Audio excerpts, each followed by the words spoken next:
From UFOs to psychic powers and government conspiracies, history is riddled with unexplained events. You can turn back now, or learn the stuff they don't want you to know.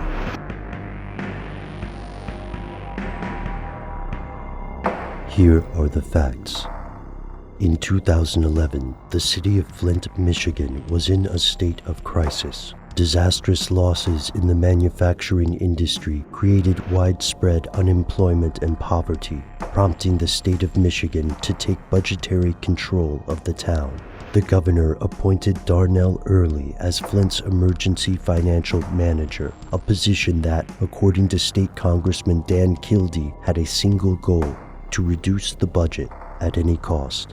In 2014, Flint switched its water supply from Detroit's Lake Huron connection to the Flint River. Studies indicated that while it might be financially advantageous in the short term, the water would need to be treated to be considered drinkable.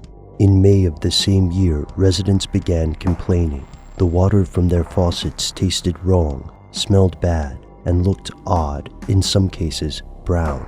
State officials, some of whom had previously drank Flint water in public, maintained the water supply was safe.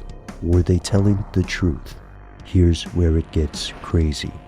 The government was lying, and at least a few of the officials involved probably knew. According to the ACLU and Mark Edwards, an engineering professor who tracked the situation closely, Michigan's Department of Environmental Quality and city officials both broke the law by rigging testing processes and skipping mandatory follow-up tests. So what exactly happened? The water from the Flint River was corrosive, about 19 times more corrosive than the water from Detroit. The water infrastructure of Flint contained lead pipes that were vulnerable to corrosion, and since the water had not been treated with an anti-corrosive agent, lead contaminated the water in highly unsafe amounts. Lead itself is an extraordinarily dangerous substance when delivered in this manner, capable of causing both physical and cognitive damage. According to Mike Glasgow, assistant water plant supervisor at the time, he found at least one sample showing lead levels spiking at 104 parts per billion, nearly 7 times higher than the federal limit. At the time of this recording, investigations into the situation and any possible criminal charges are ongoing. However, this points to a larger problem. America's infrastructure is crumbling, and Flint is far from the only town with lead pipes.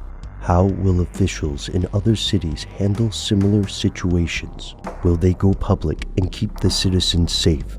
Or will they, like Flint's officials allegedly did, participate in a cover-up as dirty as the water in faucets across America? When it comes to safety, corruption, and politics, it seems there's something many city and government officials don't want you to know. To learn more about the ongoing investigation in Flint, Michigan, as well as the future of America's crumbling infrastructure, tune in to our audio podcast at StuffTheyDon'tWantYouToKnow.com.